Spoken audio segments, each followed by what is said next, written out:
bienvenue Manuel Bompard. Bonjour, merci. Merci à vous d'avoir accepté notre invitation. À mes côtés pour vous interviewer, je salue Alix Bouillaguet de France Télévisions. Bonjour Alix. Bonjour Alexandra, bonjour à tous. Avec vous tout à l'heure, on retracera le parcours du docteur en mathématiques Manuel Bompard. Oui, parce que rien ne vous prédestinait, Manuel Bompard, à faire de la politique. Aujourd'hui, vous avez les deux pieds dedans et on va se demander jusqu'où vous comptez aller.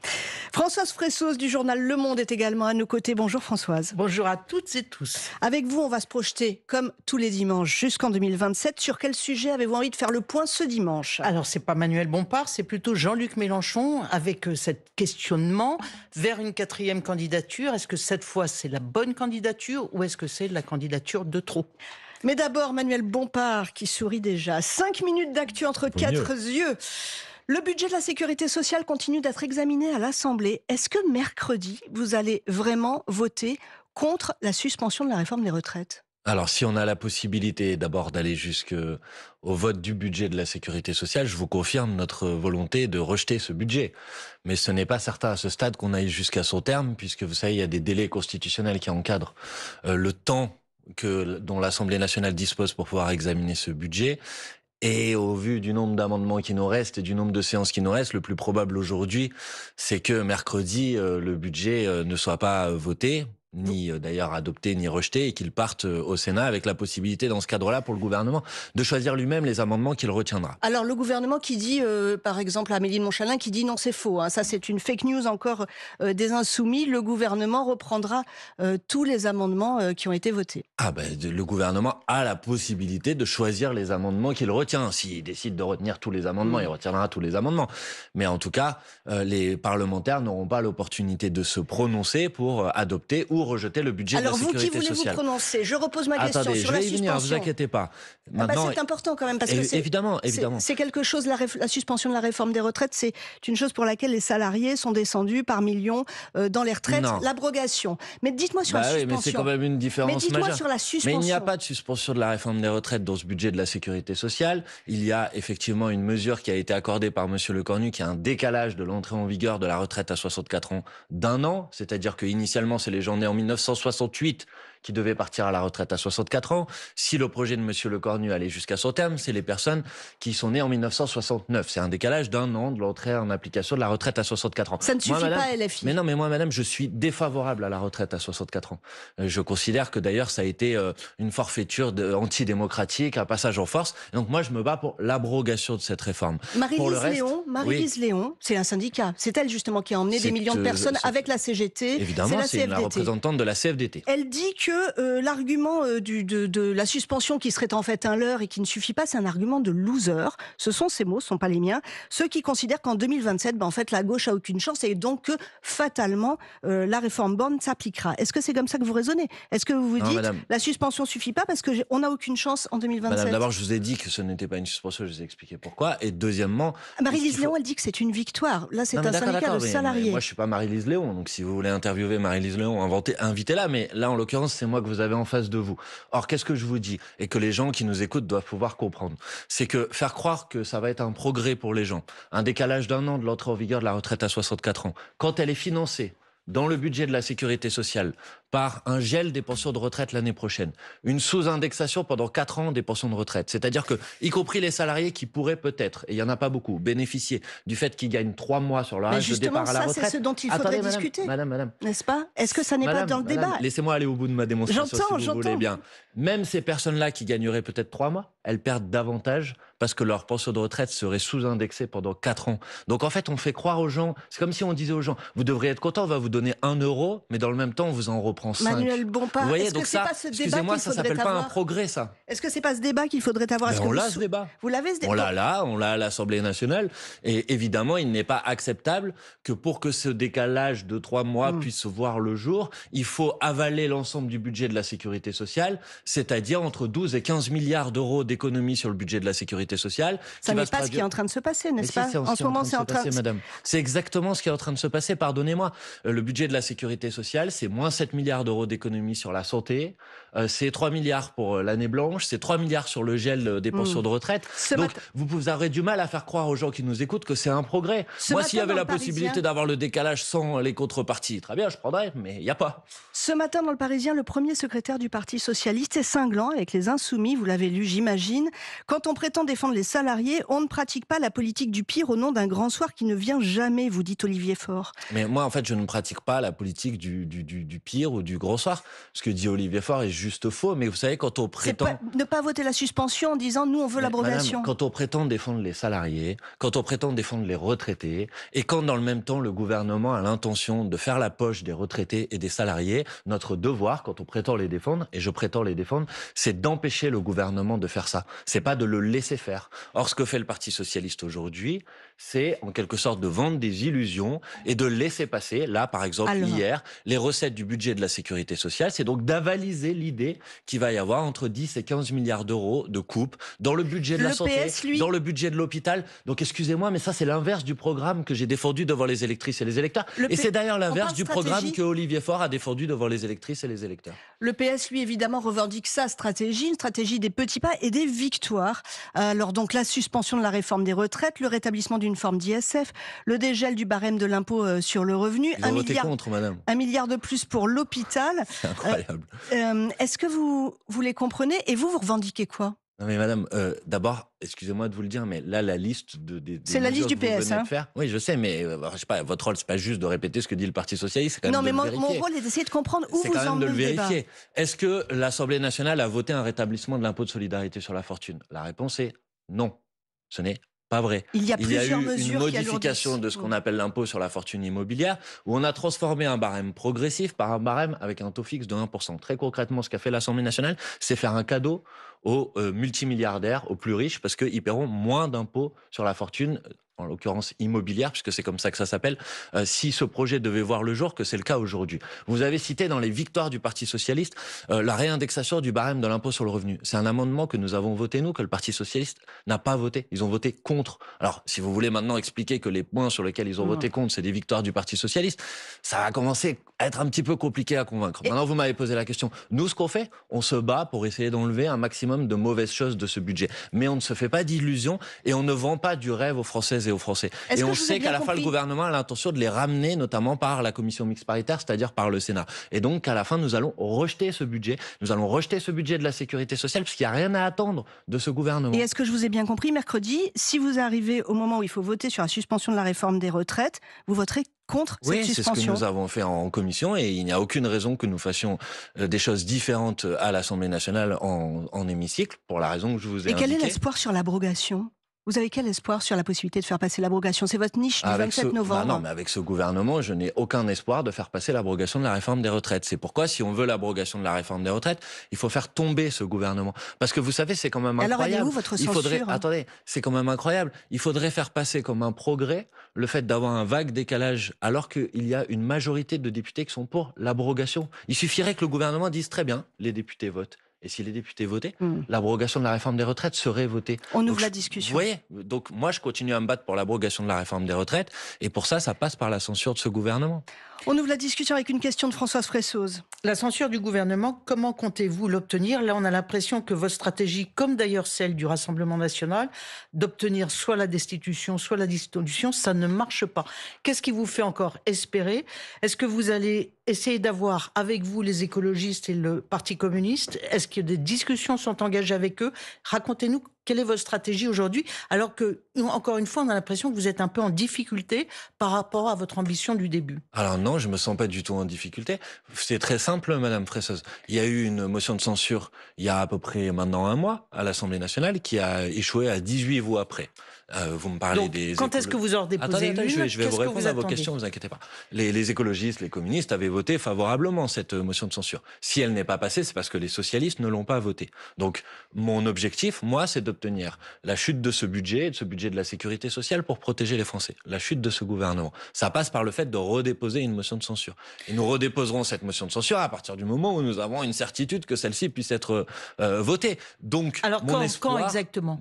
On va voir comment le calendrier calendrier avance, mais il me semble évident qu'avant Noël, sans doute au début du mois de décembre, il y aura une nouvelle motion de censure parce que tout le monde aura sous les yeux à ce moment-là la réalité de ce que sont le budget de l'État et le budget de la sécurité sociale. Et je n'ose croire que les députés socialistes puissent accepter un budget de la sécurité sociale qui coupe vous savez pas encore dans quel état sera la copie. Ça sera au moment de la CMP, c'est ça que vous ferez? Au moment de la CMP, au moment du retour Commission devant mixte l'Assemblée paritaire. nationale. Vous savez, c'est très compliqué peut-être pour les gens qui nous écoutent, mais il y a plusieurs hypothèses sur la table.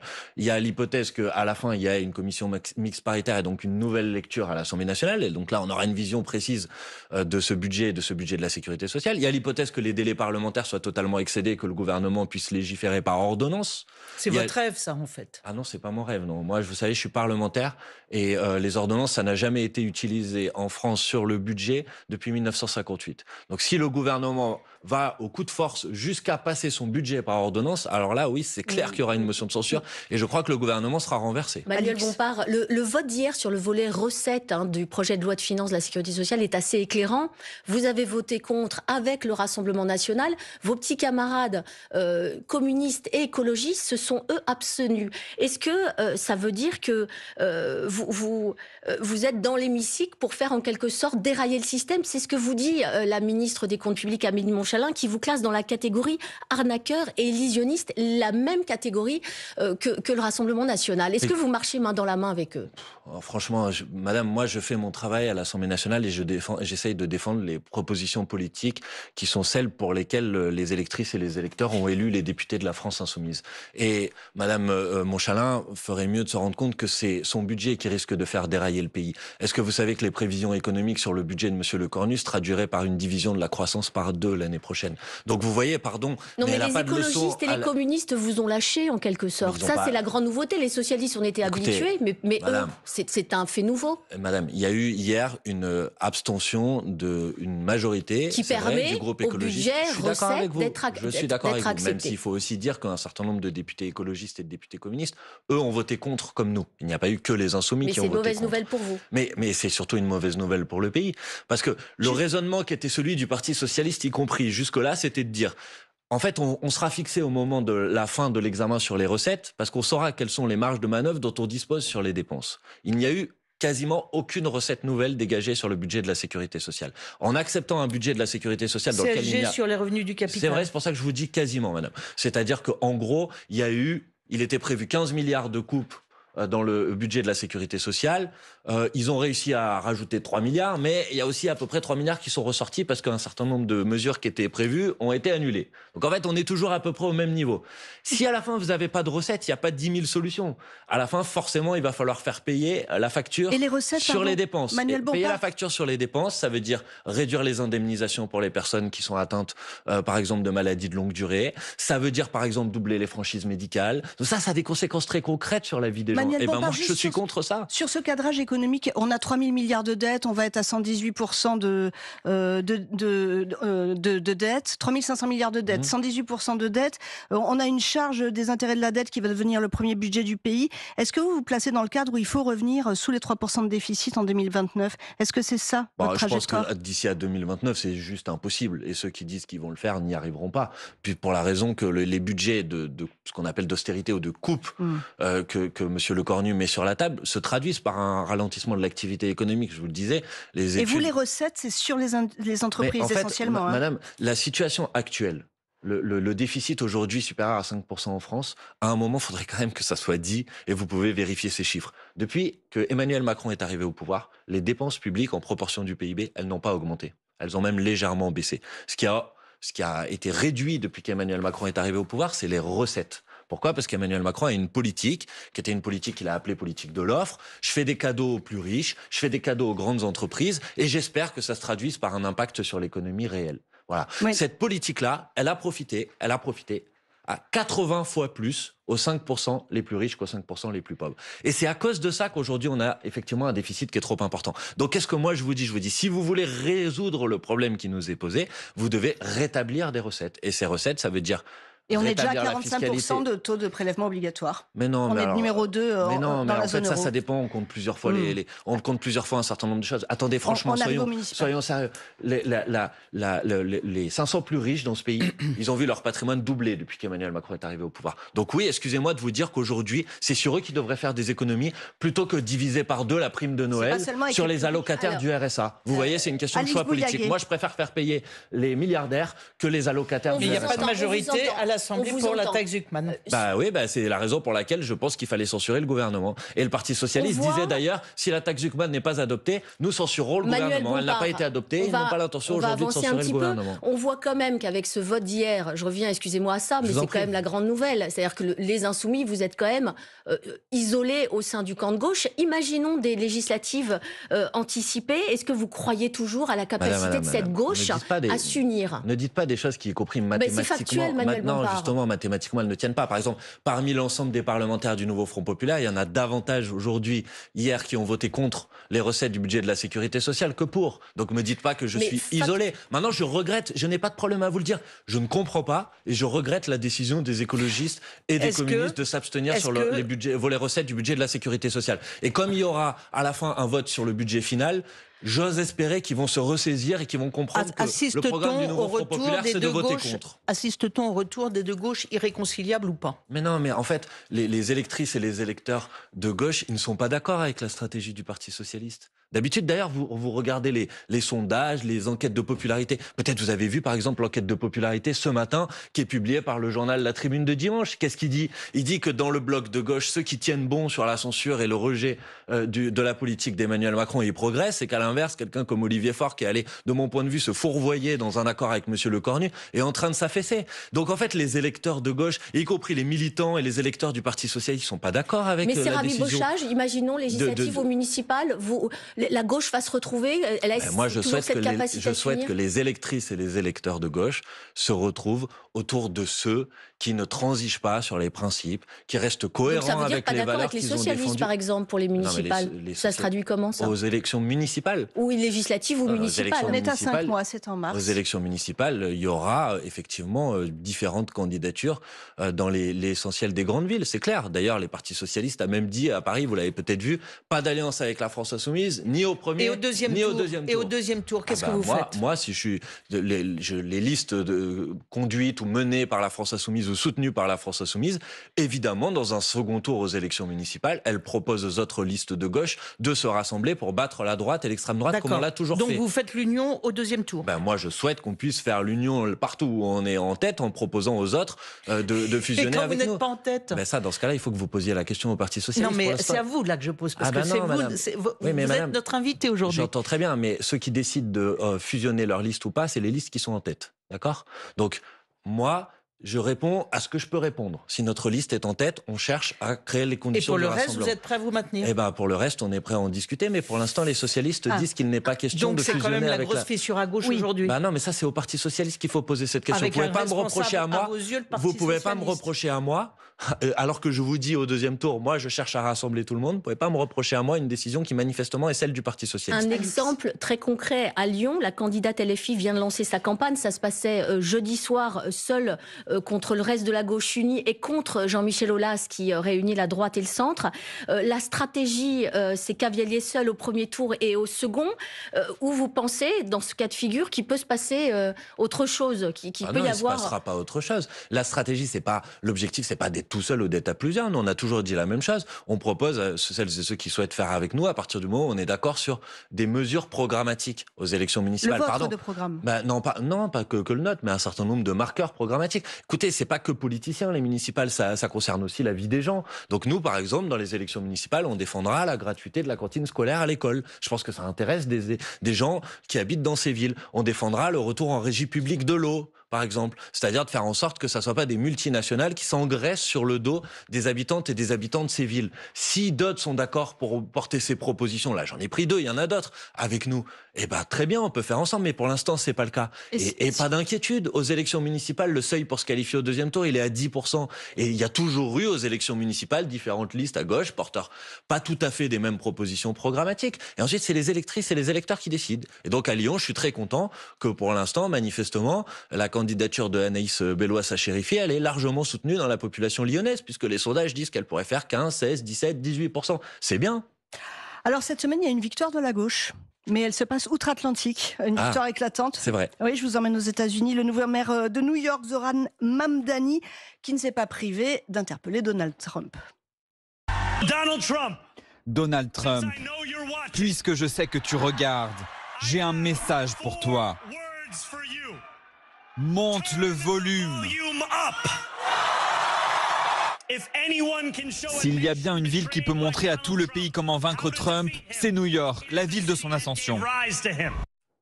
Alors la présidente du groupe LFI à l'Assemblée, Mathilde Panot, a fait une vidéo hier enthousiaste. Elle dit un insoumis va gouverner New York. Est-ce que c'est votre nouvelle icône, Manuel Bompard, Zoran Mamdani? Icône, c'est un mot un peu fort, mais je trouve que sa victoire est une formidable nouvelle.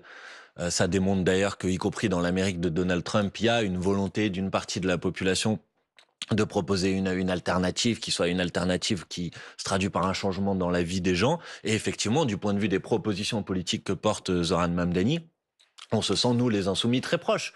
Les propositions qu'il a défendues dans la campagne. Je vous ai donné, par exemple, quelques propositions pour notre campagne des municipales sur la gratuité des cantines scolaires.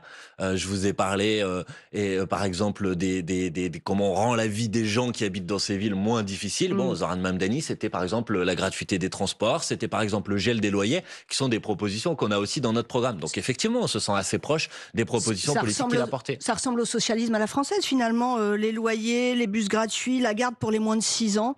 Ça ressemble Alors, au socialisme à la française. Je ne sais pas si vous voulez faire campagne pour le Parti Socialiste, mais si vous me dites trouver une ville dans laquelle le Parti Socialiste propose le gel des loyers, je veux bien l'examiner avec vous, mais personnellement, j'en ai pas trouvé. Il y a le gel des loyers à Paris ? Non, mais ça, c'est la loi nationale, madame. Ça n'a rien à voir avec des mesures municipales. Donc, pardon, si le Parti Socialiste, maintenant, veut se prétendre porteur des aspirations de Zoran Mamdani, honnêtement, jusque-là, j'avais pas compris que c'était leur candidat. Il y a deux formes de gauche aux États-Unis. Il y a une autre gauche en Virginie, n'est-ce pas? Une autre forme. La candidature, plus centriste. Vous pouvez essayer de faire apparaître des choses de nier la réalité, mais la proposition politique de Zoran Mamdani, je crois qu'elle est assez proche de celle que l'on défend et je trouve ça très bien. Et d'ailleurs, on l'a soutenu depuis le premier jour.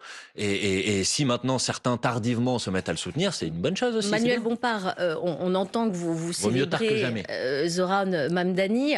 Il est ouvertement pro-palestinien et il a repris en son temps un slogan, le slogan mondialiser l'intifada, en clair, faire la guerre aux Juifs partout dans le monde. Et quand on lui demande de condamner le 7 octobre, et bien souvent il botte en touche, il répète que le problème c'est l'occupation d'Israël. Est-ce que ça ne vous choque pas? Il y a 3 fausses informations dans ce que vous venez de dire.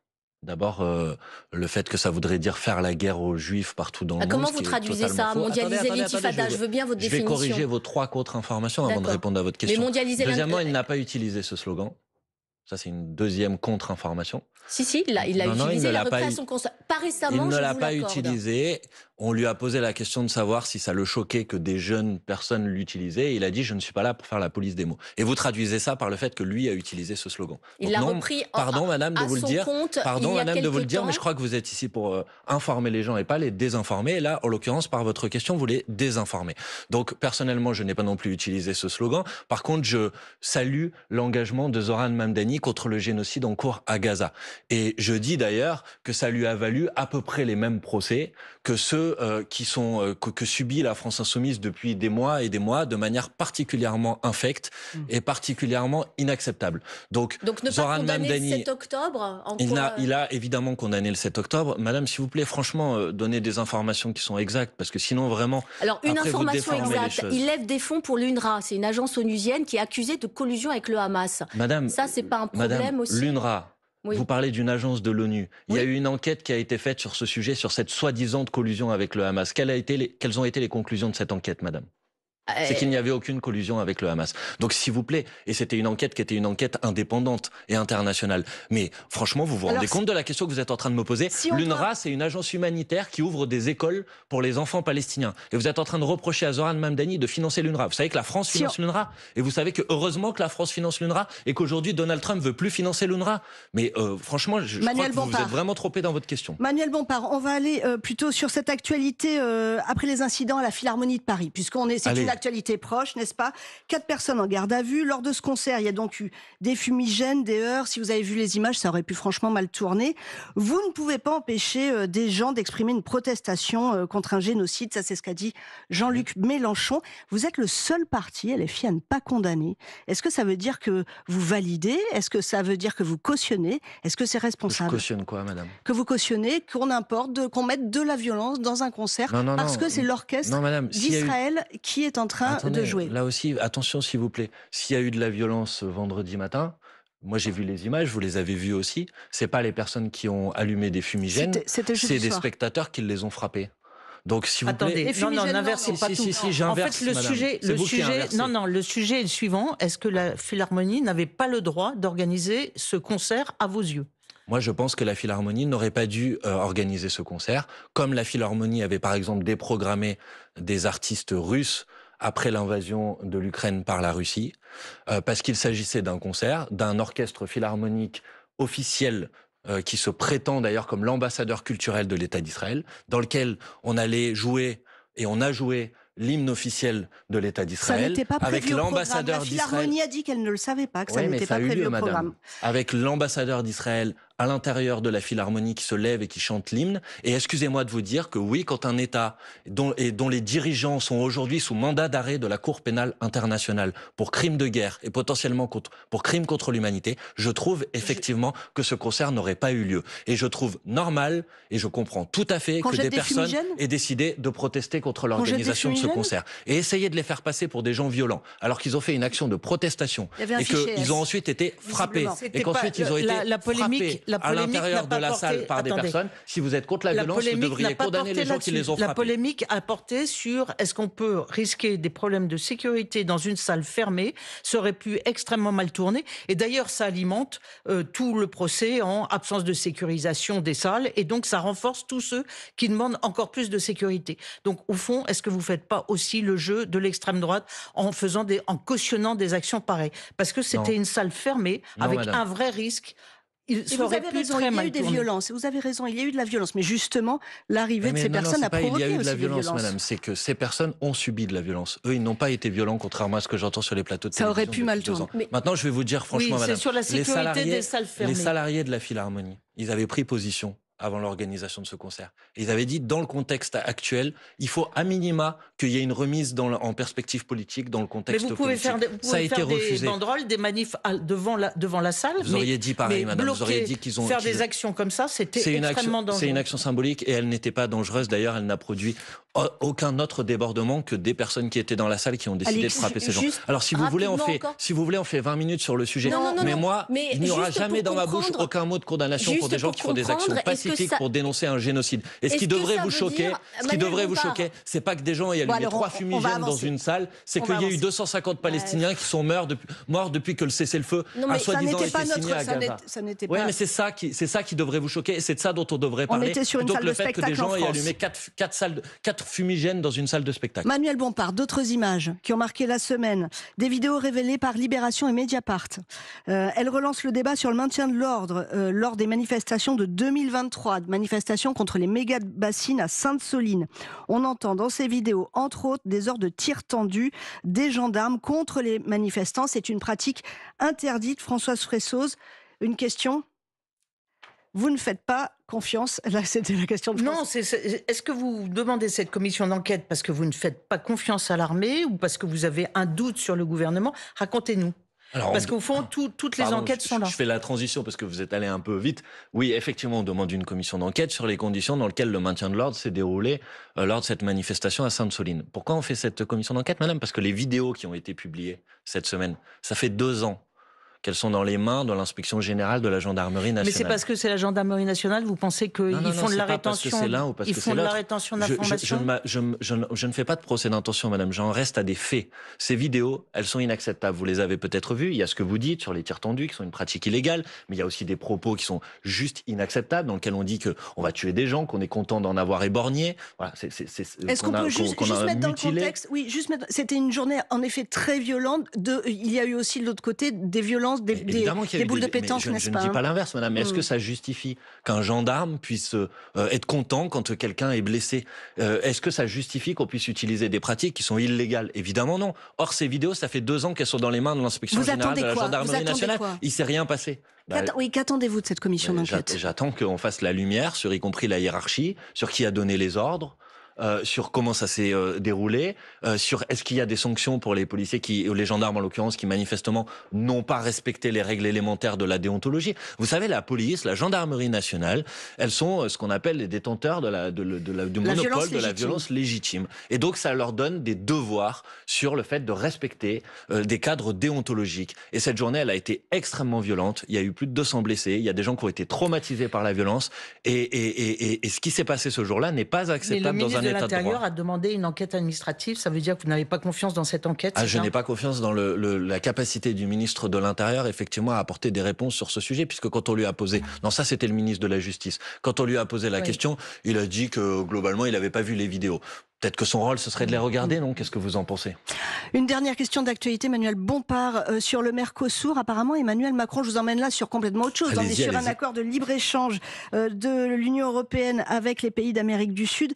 Emmanuel Macron trouvait que l'accord était inacceptable en l'état. Il a dit il y a quelques heures qu'il était vigilant, mais plutôt positif. Qu'en pensez-vous? Je pense qu'il est en train totalement de lâcher la France et la position qui est la position assez largement partagée d'ailleurs dans la classe politique française. Et donc je vais vous dire quelque chose, je vais vous faire une annonce. Lors de notre niche parlementaire qui a lieu à la fin du mois de novembre, les parlementaires auront l'occasion de dire leurs mots sur le sujet puisque nous avons déposé une résolution pour s'opposer et rejeter l'accord de libre-échange avec le Mercosur. Ça n'aura pas de valeur, cette résolution. Ça sera juste un signal, c'est ça? Si l'ensemble de l'Assemblée nationale vote cette résolution pour rejeter l'accord de libre-échange avec le Mercosur, je crois que ça sera difficile pour le président de la République de faire comme si ça n'existait pas. Le président de la République ment aux Français sur ce sujet depuis le début en faisant croire qu'il est opposé à l'accord de libre-échange avec le Mercosur, alors qu'en fait, il s'apprête à capituler en rase campagne.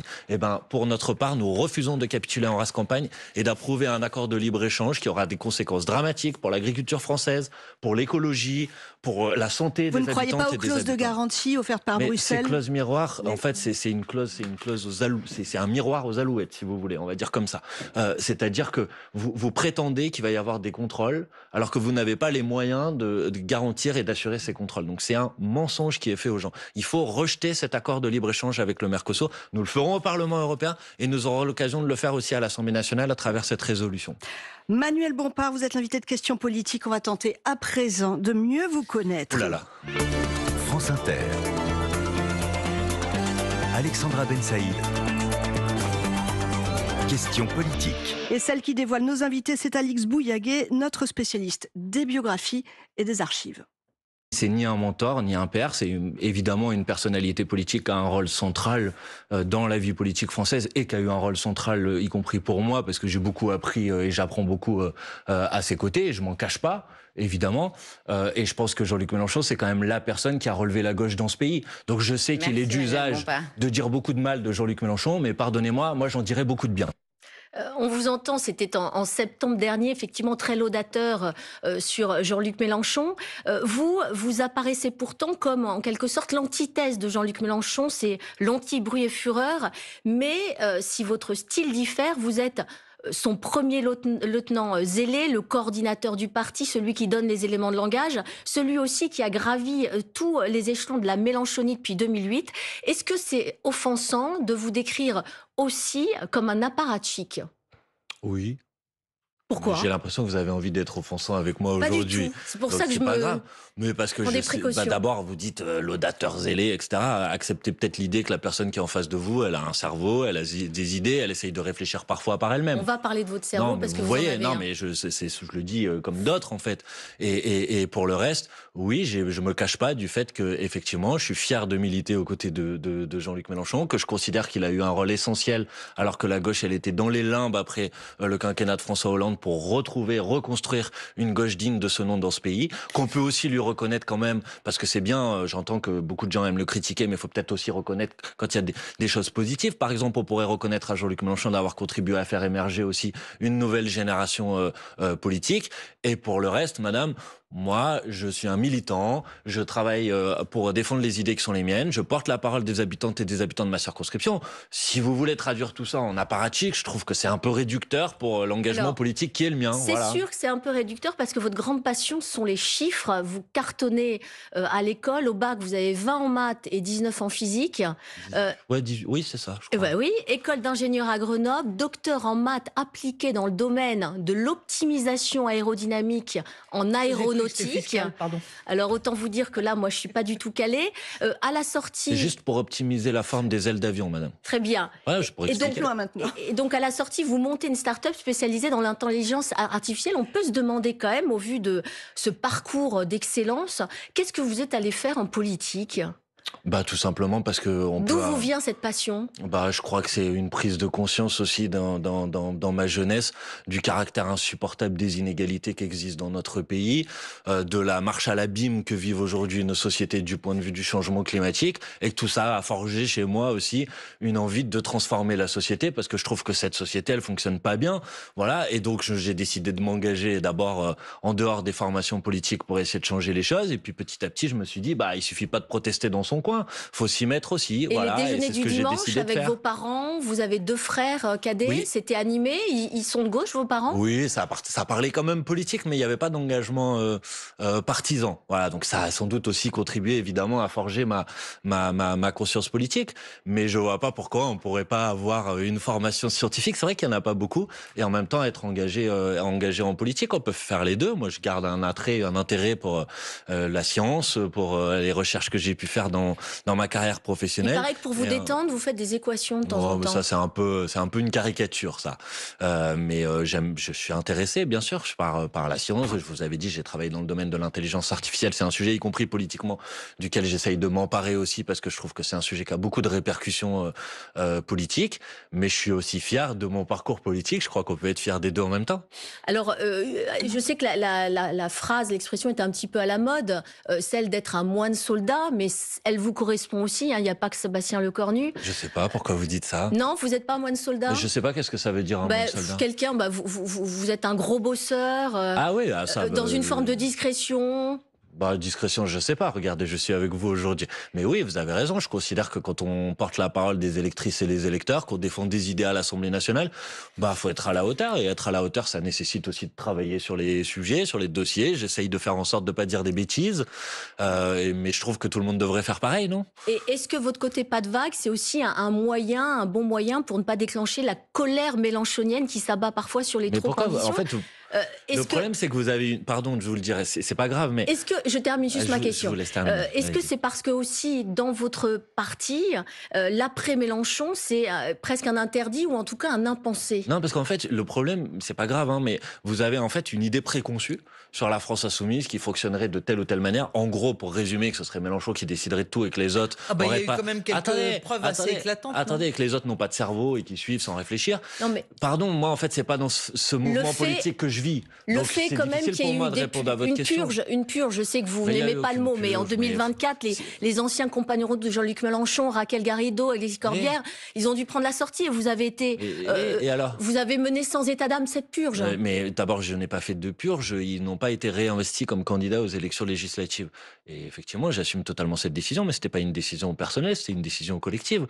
Donc je sais pas pourquoi vous voulez plaquer l'image que vous avez de la France insoumise sur moi et sur la manière avec laquelle on fonctionne. Donc je vais vous dire, la France insoumise, c'est à peu près 400 000 militants partout en France, plus de 100 000 qui militent au quotidien dans des groupes d'action. C'est des gens qui font des collectes, par exemple en ce moment alimentaires. C'est des gens qui font des collectes de jouets de Noël pour les enfants qui n'auront pas de chance d'avoir des jouets de Noël. C'est des gens qui se battent en fait pour défendre des idées. Et puis ensuite, c'est effectivement des parlementaires qui essayent de bien faire leur travail aussi. Donc je sais que ça correspond pas tout à fait au canon médiatique sur la France insoumise. Donc il n'y a pas de culture du chef. Mais moi, la France insoumise que je connais, c'est ça. C'est ça la réalité du mouvement que je coordonne et du mouvement que j'ai rejoint. Et je suis très fier d'avoir rejoint ce mouvement. Et je trouve qu'il subit des procès qui sont souvent des procès très injustes par rapport à la réalité. D'anciens insoumis aussi, là, Alix les a cités. Il y a eu quand même, ils n'étaient pas très contents de prendre la sortie aussi brutalement. Vous savez, dans toutes les formations politiques, je peux vous faire la même chose dans toutes, il y a parfois des gens qui sont en désaccord et qui décident de quitter une formation politique. Et c'est rare qu'ensuite ils disent beaucoup de choses bien pour ces formations politiques-là. C'est comme ça, c'est la vie politique. Je leur en veux même pas de le faire. Mais c'est pas parce que eux le disent que c'est la vérité de comment fonctionne le mouvement insoumis. Nous vous avons demandé de venir, Manuel Bompard, avec une carte blanche, un sujet sur lequel vous voulez braquer les projecteurs, sur lequel on vous questionne peut-être moins. Mais alors là, c'est la grosse actu, la COP. Bah justement, je trouve pas que ça soit vraiment la grosse actu. Je trouve qu'on en parle très peu. On est à 10 ans, c'est la COP qui va s'ouvrir à Belém. On est à 10 ans de la COP 21 qui avait eu lieu à Paris, dans lequel il y avait eu quand même des objectifs très ambitieux qui avaient été pris. Réduire la hausse de la température à 2 degrés, si possible à 1,5 degré. 10 ans après, je trouve que la situation est catastrophique. Tous les scientifiques vous disent aujourd'hui que ce seuil de 1,5 degré, il va être dépassé dans la prochaine décennie. Et pour faire le lien avec les sujets nationaux, en France, on est censé réduire nos émissions de gaz à effet de serre de 5% chaque année. Cette année, on va à peine les réduire, peut-être de 0,5 ou de 0,6%. Mais alors justement... Et là, on a un budget dont on parle depuis un mois, dans lequel on parle jamais d'écologie. Alors que vous avez, par exemple, un rapport qui a été fait par Jean Pisani-Ferry et Madame Mahfouz, qui sont quand même pas des insoumis, qui dit qu'il faudrait qu'il y ait 80 milliards d'euros d'investissement par an pour être à la hauteur de l'urgence climatique et environnementale. Et là, on va diviser par 2 le fonds vert, on va réduire les fonds pour la rénovation thermique des logements. Il y a eu un gros coup d'arrêt au moment des élections européennes de l'année dernière, où au fond, c'est comme il y a eu une sorte de rejet presque populaire du Green Deal. Est-ce que vous en tenez des conséquences? Est-ce que vous dites oui, il faut peut-être réorienter la façon dont on procède? C'est clair que l'écologie libérale, on va dire, qui a été celle de la Commission européenne, est une écologie très anti-populaire, c'est-à-dire faisant croire que pour... On l'a beaucoup mis en cause sur le côté normatif, trop de normes. C'était ça la grosse critique. Mais aussi sur le fait que ça allait reposer essentiellement sur les catégories populaires. Par exemple, pour prendre un exemple assez emblématique de cette politique, c'est ce qu'on a appelé les zones à faible émission en France. Vous avez voté contre. Oui, où on a dit, parce que c'est pas de l'écologie ça. Si vous voulez, moi je suis élu, je vous donne un exemple très concret. Moi je suis élu... C'est l'interdiction progressive des voitures les plus polluantes dans les villes. Oui, mais le problème c'est la question des alternatives. Moi je suis élu d'une ville, par exemple, à Marseille, et de quartiers, qui sont des quartiers très très pauvres. Dans le 3e arrondissement de Marseille, il y a 50% des gens qui vivent sous le seuil de pauvreté. Il y a des bus et il y a des métros à Marseille. Ouais, enfin les bus, vous voulez aller habiter à la Belle de Mai à Marseille, vous allez voir les bus après 20h, comment vous allez pouvoir rentrer ou aller travailler. Vous allez aller là-bas et puis vous allez essayer d'aller travailler à l'autre bout de la ville et vous allez voir que vous avez besoin de 1h30 ou 2h pour aller travailler. C'est impossible. Et quand vous dites, il n'y a pas d'alternative, mais en plus vos voitures, vous n'allez pas pouvoir les utiliser pour aller travailler, vous condamnez des gens à rester à la maison. Et donc c'est impossible. Et qu'est-ce que vous dites sur 2035 ? Est-ce qu'il faut que Bruxelles garde cette date butoir pour interdire la vente des véhicules à moteur thermique ? Moi je ne suis pas pour remettre en cause ces règles-là, mais alors il faut une politique en France qui soit une politique de planification de la transition nécessaire du secteur automobile, qui n'a pas été faite pour l'instant. Où on a, par exemple, poussé les constructeurs à se positionner sur le champ de l'électrique, mais sur du haut de gamme ou sur du moyen de gamme, sans se protéger de la concurrence internationale. Et aujourd'hui, le secteur de l'automobile, il est en crise en France. Donc ce que je voulais vous dire, c'est que je ne comprends pas, alors que cette question-là, elle devrait être centrale, comment on peut examiner un budget dans lequel on va encore faire des économies sur le budget de l'écologie. Souvent, quand on parle de la dette, vous avez un argument qui consiste à dire mais on va laisser ça à nos générations futures, ce qui est souvent bien faux d'ailleurs, parce que la dette, on l'a fait tourner, on l'a fait rouler, on réemprunte pour rembourser. Mais les taux d'intérêt sont plus élevés. Mais il y a une dette, madame, qu'on ne pourra jamais rembourser. C'est la dette écologique. C'est-à-dire que c'est irréversible ce qui est en train de se passer aujourd'hui. Et je trouve que c'est irresponsable d'avoir des gouvernements qui continuent à rien faire sur ce sujet, même à reculer, alors que dans 10 ans, dans 15 ans, dans 30 ans, c'est même la question de la survie de l'espèce humaine sur Terre qui va être posée. On continue avec 2027, si vous voulez bien. On se projette, on continue à se projeter. Françoise Fressoz, une question qui sera au cœur du débat public et de la présidentielle dans 2 ans. Françoise. Jean-Luc Mélenchon. Il a déjà eu 3 candidatures à la présidentielle. Il n'est pas encore candidat officiel, mais on voit qu'il se prépare. Et donc, la grosse question, mais dans tous les esprits, c'est est-ce que c'est cette fois la bonne candidature ou est-ce que c'est la candidature de trop ? Donc, première interrogation, c'est l'âge. Quand vous voyez Jordan Bardella, 30 ans, qui caracole en tête des intentions de vote à l'élection présidentielle, est-ce que vous ne dites pas à la France insoumise, le temps des papis, c'est fini ? Bon, d'abord, vous utilisez les expressions que vous voulez. Oh, c'est gentil, papy. Non, mais ça va. Mais bon, faites attention avec les sondages, quoi. Je veux dire, moi, vous savez, à 18 mois... Non, mais là, parce que je réagis à Jordan Bardella... Je sais, mais ça, de toute façon, vous dites à chaque fois, les sondages... Non, c'est pas, je dis à chaque fois, madame, mais à un moment, il faut juste se rappeler des choses qui se sont passées. Vous savez qu'il y a 18 mois de l'élection présidentielle de 2022, Jean-Luc Mélenchon était annoncé à 8% dans les sondages, et Marine Le Pen était annoncée à 30% dans les sondages. Il y avait exactement 22 points d'écart à 18 mois de l'élection présidentielle. Le soir de l'élection présidentielle, Jean-Luc Mélenchon a fait 22% et Marine Le Pen a fait 23%. Il y avait un point d'écart. Donc, vous savez, je fais très attention avec les gens qui disent... surtout quand je vois là... Le RN n'était pas au niveau auquel il est 30, aujourd'hui. là, il est à 35. Et il n'y avait pas non plus la banalisation de l'image du RN à cette époque-là. Et Je ne veux pas contester certaines choses que vous dites, Madame Fressa. Je veux dire juste, remettons les choses en perspective. Pour le reste, Jean-Luc Mélenchon, il a fait 11% la première fois, il a fait 19% la deuxième fois, il a fait 22% la troisième fois. Alors moi, je ne suis pas devin. Et donc la quatrième fois, vous le mettez à quel niveau ? Je considère que progressivement, la France insoumise, les idées qu'on défend, la base populaire qui est la nôtre s'élargit. Et elle s'élargit, évidemment, avec Jean-Luc Mélenchon, aux différentes élections présidentielles. Alors, quant à la question de savoir qui sera notre candidat à l'élection présidentielle de 2027, on répondra à cette question en temps voulu, quand on considérera que c'est le bon moment pour vous répondre. Vous dites qu'il n'est pas candidat, là, Jean-Luc Mélenchon ? Je vous dis que Jean-Luc Mélenchon... Vous dites qu'il y a un débat interne pour savoir s'il l'est ou pas ? Non, je ne dis pas qu'il y a de débat interne. Je dis que Jean-Luc Mélenchon, comme tous les parlementaires de la France insoumise, sont en campagne permanente. Donc effectivement, il est en campagne. C'est le slogan du Rassemblement national. Comme tout le monde est en campagne. Oui, mais c'est pas parce que si ce matin le Rassemblement national dit que le ciel est bleu et qu'il est bleu, je ne vais pas dire qu'il est rouge. Poursuivons parce qu'on perd du temps. Vous dites il y a un élargissement successif de l'électorat de Jean-Luc Mélenchon. Oui. Depuis 2022, il se produit quand même des choses plutôt inquiétantes pour lui. D'abord, son image personnelle s'est beaucoup aggravée. Une majorité de Français le jugent inquiétant, pas attaché aux valeurs démocratiques. Non, c'est pas. En fait, ce que je constate, c'est que dès que la réalité vous déplaît, vous dites ça n'existe pas. Donc, il y a l'image dégradée de Jean-Luc Mélenchon. Il y a le fait qu'il n'est plus hégémonique au sein de la gauche. On voit bien qu'il y a eu des dissensions d'anciens LFistes qui sont partis. On voit bien que les écologistes tâtonnent. On voit bien que la gauche dite réformiste est en train de faire sécession. Donc, pourquoi vous dites élargissement de l'électorat de Jean-Luc Mélenchon ? Mais d'abord, la situation que vous décrivez, que je ne peux pas contester aujourd'hui, elle n'est pas très différente de la situation de l'élection présidentielle de 2022. Est-ce que j'ai besoin de vous rappeler qu'il y avait une candidature ? Le RN n'était pas à ce niveau-là. Le RN n'était pas le favori de l'élection. Il y avait 8 députés, aujourd'hui 120. Un débat qui part pas dans tous les sens. Vous me parlez de la situation à gauche. Est-ce que oui ou non, en 2022, il y avait une candidature du Parti Socialiste qui a fait 1,75% qui s'appelle Madame Hidalgo ? Est-ce que oui ou non, il y avait un candidat des écologistes ? Est-ce que oui ou non, il y avait un candidat des communistes ? Oui, ça n'a pas empêché Jean-Luc Mélenchon de faire 22% des voix. Donc il n'y a pas quelque chose de très différent de ce point de vue-là. Ça, c'est la première chose que je voulais vous répondre, madame. Pour le reste, sur l'élargissement de notre base politique, moi, je regarde par exemple le résultat des dernières élections européennes, qui est toujours une élection difficile pour la France insoumise. C'est une élection avec une faible participation. Or, on sait que souvent, dans les élections à faible participation, c'est plus compliqué pour nous.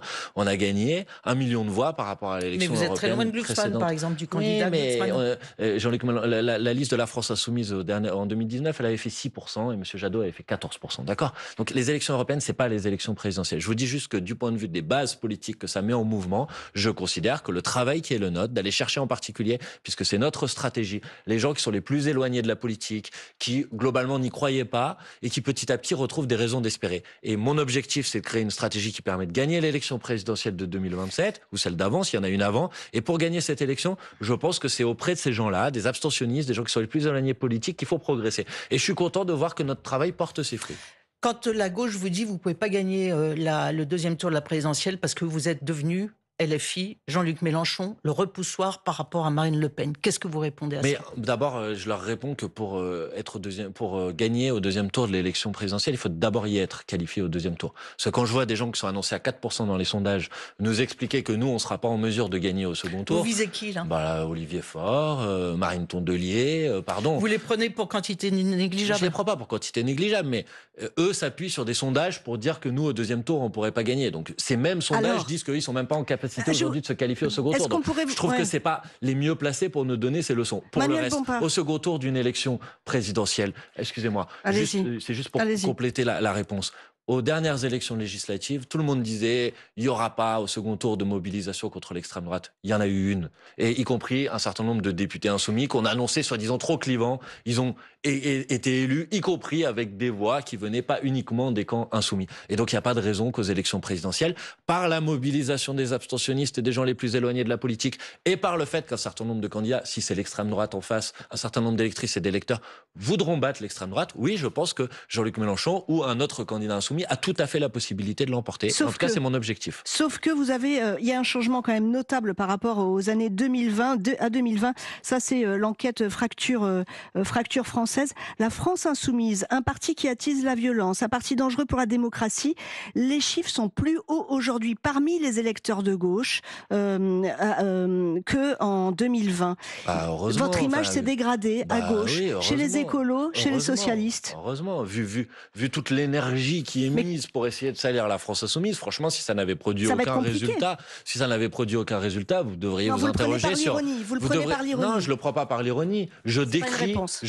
Si, c'est une réponse, madame. Je décris une stratégie de diabolisation de la France insoumise qui a été menée dans tous les grands médias depuis 2 ans et qui produit, c'est vrai, ces résultats. Et moi, ce que je vous dis, c'est que quand on va rentrer dans la campagne présidentielle, quand les gens vont sortir de ces polémiques ridicules et qui vont s'intéresser à ce qu'il y a dans les propositions, dans les programmes, et pas juste aux bêtises qu'on dit sur la France insoumise. Oui, je pense que cette image soi-disant dégradée, je pense qu'elle va très largement s'améliorer. Parce que, excusez-moi, mais dans l'interview, dans la discussion qu'on a depuis 55 minutes maintenant, expliquez-moi ce qui attise la violence, expliquez-moi ce qui est hors républicain, etc. Strictement rien. Tout ça, c'est des calomnies et des procès qui sont faits contre la France insoumise et qui ne s'appuient sur aucun élément sérieux. Là, on est sur des sondages et des enquêtes d'opinion. Mais imaginons que Jean-Luc Mélenchon ne soit pas candidat à la prochaine présidentielle. Est-ce que ça pourrait être vous?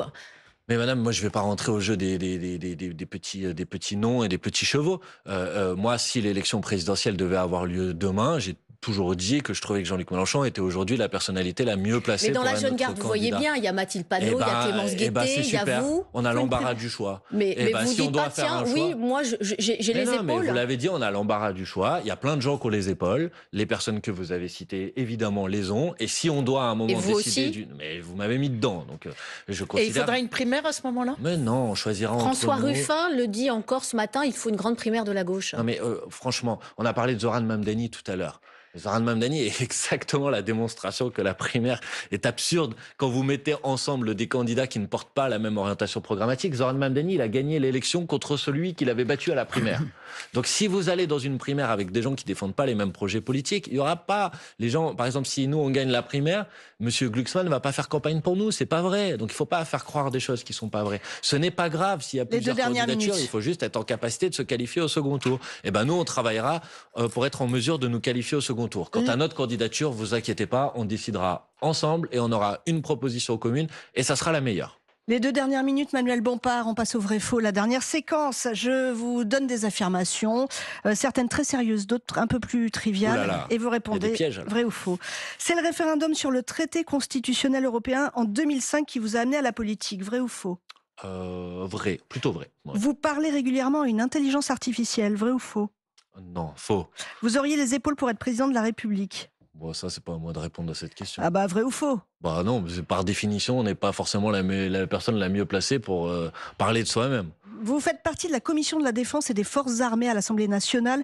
Vous avez auditionné le chef d'état-major. Oui. Il faut se préparer à un choc avec la Russie d'ici 3-4 ans. Pour vous, vrai ou faux? Un choc au sens d'une...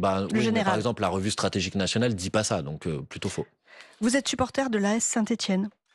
Je suis supporter de l'OM, mais l'AS Saint-Étienne... C'est dur, le député. Non, attendez, on va dire les choses franchement. Député de la 4e circonscription. Je soutiens l'OM, et après c'est vrai que je suis né à Firminy, donc j'ai aussi, on va dire, une passion de cœur pour l'AS Saint-Étienne. Mais comme il y en a un en première division et l'autre en deuxième, je peux soutenir les deux. En 2007, vous avez voté 2 fois pour Ségolène Royal, 2 fois. Vrai ou faux? Faux. Juste la seconde fois. Ouais. En 2022, justement, 2e tour, Le Pen-Macron, vous avez voté Macron, vrai ou faux? Vous avez répondu. Vous avez chuchoté. J'ai pas entendu. J'ai voté contre Marine Le Pen, ouais. Vous avez voté Macron. J'ai voté contre Marine Le Pen. Pour le reste, laissez-moi le secret de l'isoloir. Mais en tout cas, j'ai pas voté pour Marine Le Pen. En 2027, vous pourriez voter Glucksmann, vrai ou faux? Bah non, puisque je voterai pour le candidat de la France Insoumise. Ah, donc. Manuel Bompard. Vous allez quand même pas me demander de voter pour quelqu'un d'autre. Merci d'avoir répondu à nos questions politiques. Merci à vous. On se retrouve la semaine prochaine. Bonne journée.